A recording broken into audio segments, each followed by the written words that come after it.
Hi guys, welcome to Guiding Physics. Today we will learn another important theorem which is Jordan's lemma.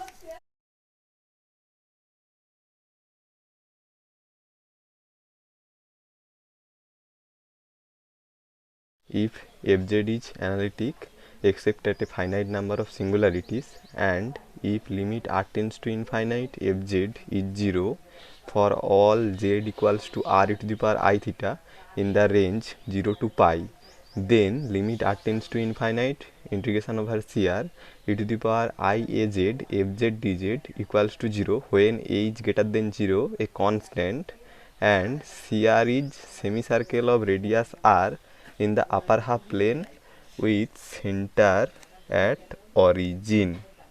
This is CR, upper half semicircle and radius r. Now we prove this formula. To prove this formula, we take a integral. Suppose IR is integration over CR fz e to the power IAZ dz. We take this integral, and here CR is obviously the upper half circle, semicircle. CR is this semicircle of radius r in the upper half plane with center at origin and radius is r. This is the circle minus r to r. This is CR. Here in this circle z is r e to the power I theta, so dz will be ir e to the power I theta, and we can write I theta as cos theta plus I sin theta from Euler's theorem. We already know this. Now putting all these things in this integration, we get this CR will 0 to pi, so the limit will be from 0 to pi f of z. In place of z we put r e to the power I theta, here r e to the power iota theta, and e to the power I a z is r e to the power iota theta, and dz is iota r e to the power iota theta d theta. Now if we simplify this, this will become fr e to the power iota theta into iota a, and we can write this as r cos theta plus iota r sin theta into iota r e to the power iota theta d theta. Now if we take mod of IR, then what will happen?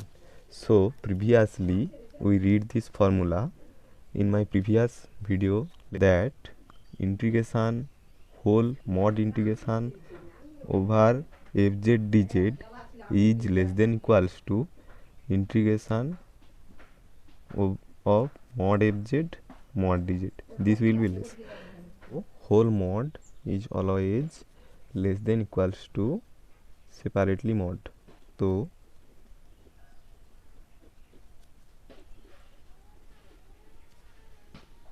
cos theta plus iota r sin theta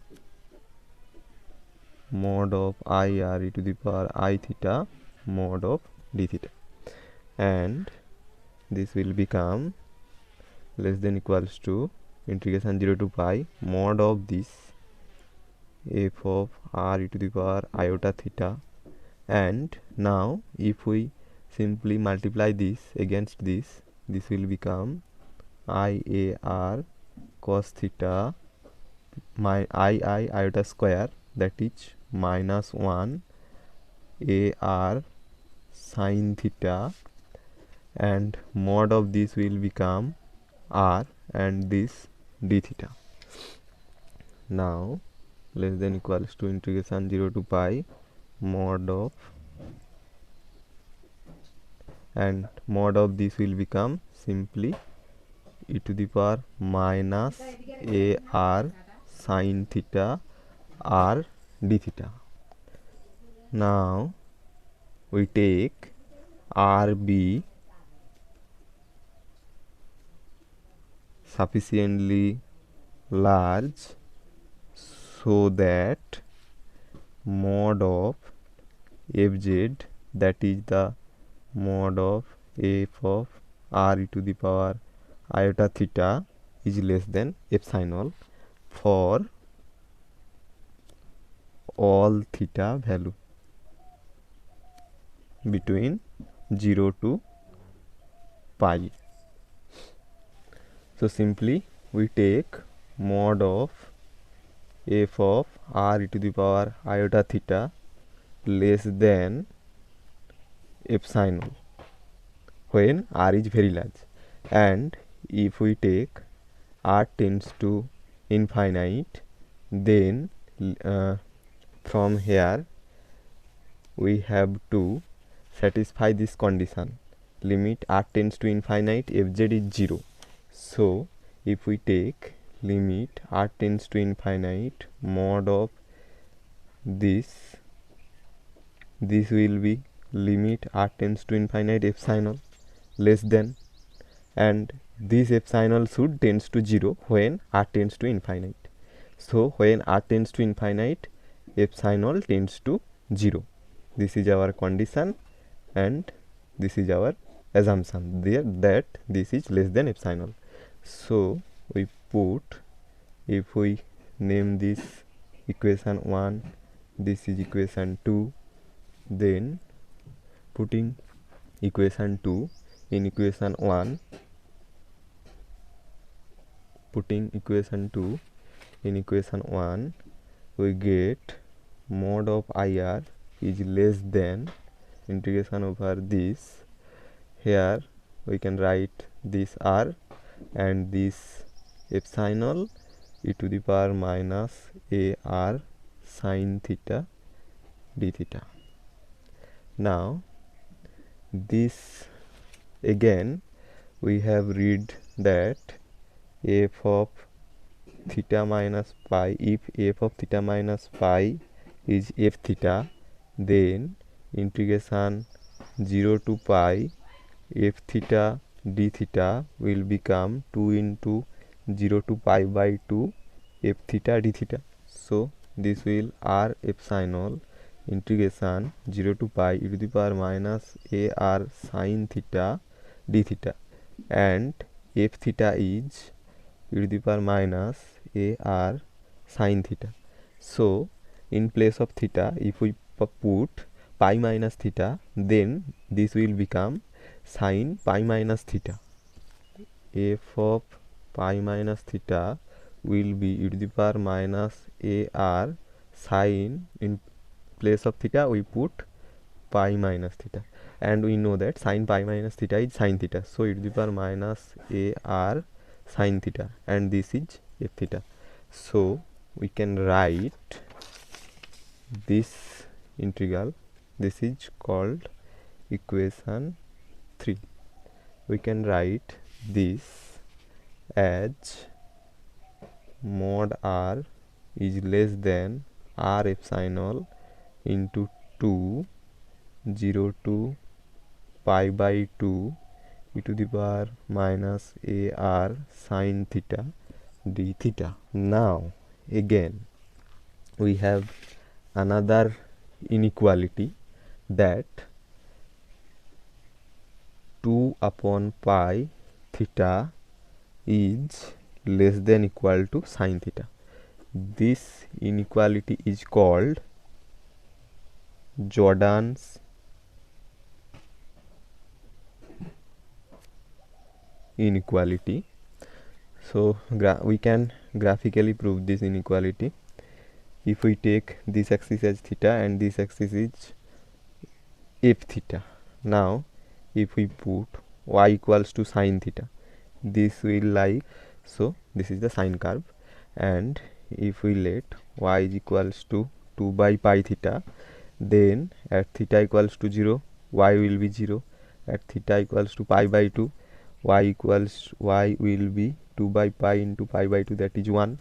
So simply we can say that this is y is equals to mx, and this is a straight line goes like this. Now we see that this value from here, this value is less from this value, so 2 upon pi theta is less than, this is less than sine theta and equal when theta is pi by 2 or theta is 0, then these two value is equal.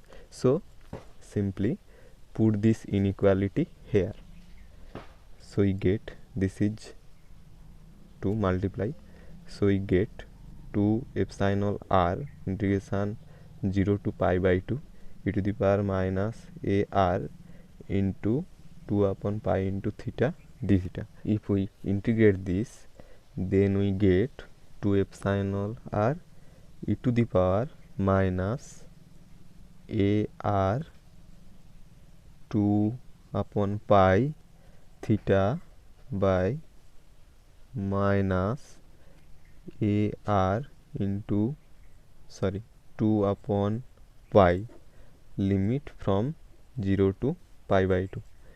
Here 2 cancel, r cancel, so we get pi by a into epsilon into, if we put pi by 2 here, then it will become here 1 minus also, it will become e to the power minus ar, and if we put 0 this will become 1, and if we put this minus inside, so this will become pi by a epsilon 1 minus e to the power minus ar. Now if we take limit r tends to infinite, then what will happen? R tends to infinite here, so pi by a epsilon 1 minus e to the power minus this, when r is very large, this already e to the power minus a very large value, this approximately will be pi by a epsilon, because here if r is very large, then e to the power minus ar is tends to 0, so only this. And we previously take that when r tends to infinite, epsilon tends to 0, so here r tends to infinite, so this will become 0, so 0.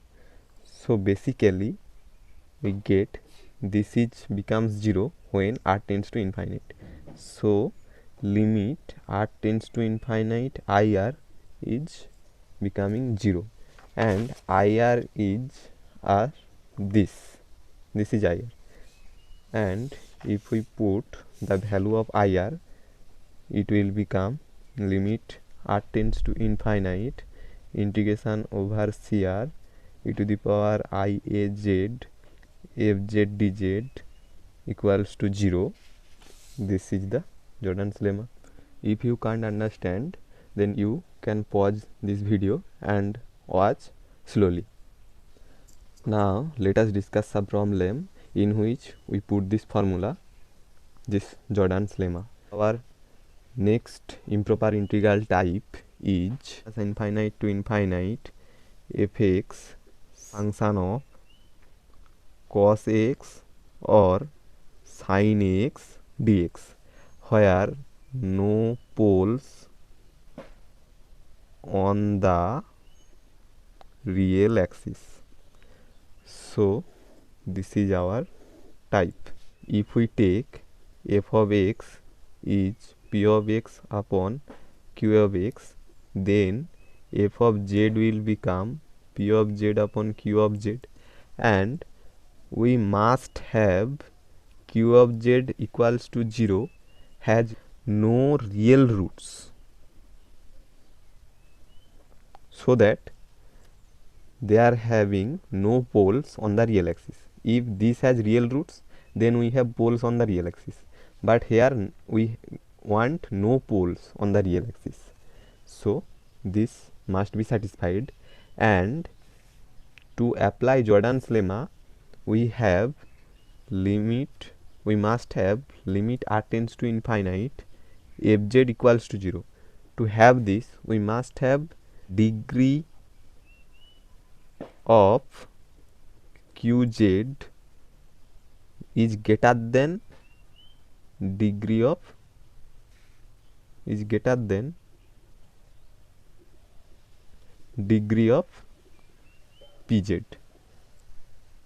Degree of qz is greater than degree of pz. This is one condition and this is condition 2, and this is the type. Now let us discuss some example. So our problem is integration minus infinite to infinite sine x upon x square minus 2x plus 5 dx. So we have to convert this type of integration into this type of integration. So here simply we can say that f of sine x is this sine x and fx is 1 upon x square minus 2x plus 5. Here px equals to px upon qx and px is 1. So this polynomial is of degree 0, z x to the power degree 0, and here x's highest power is 2, so qx is of order degree of 2. So here degree of qx is greater than degree of px.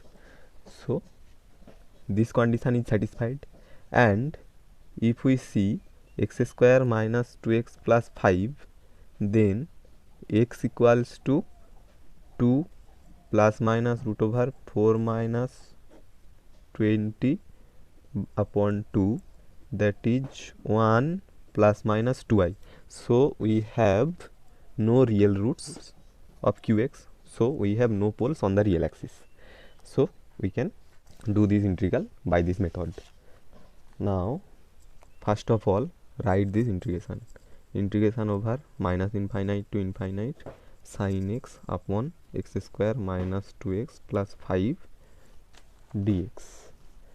Now if we take imaginary part of the integral minus infinite to infinite e to the power ix upon x square minus 2x plus 5 dx, then this will be same, because e to the power ix is nothing but cos x plus I sin x, and we take the imaginary part, so this will become this.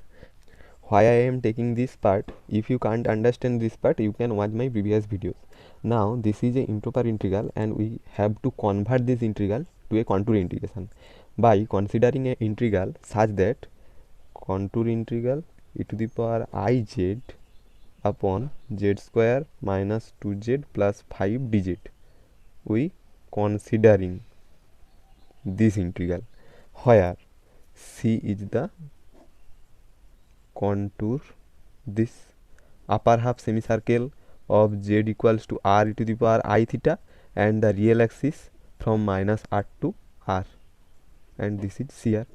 So basically c is minus r to r, this real axis, and upper half of the semicircle z equals to r to the power I theta. Here we simply replace all x's by z. Again, if you can't understand, you can watch my previous videos. Now we come to our integration.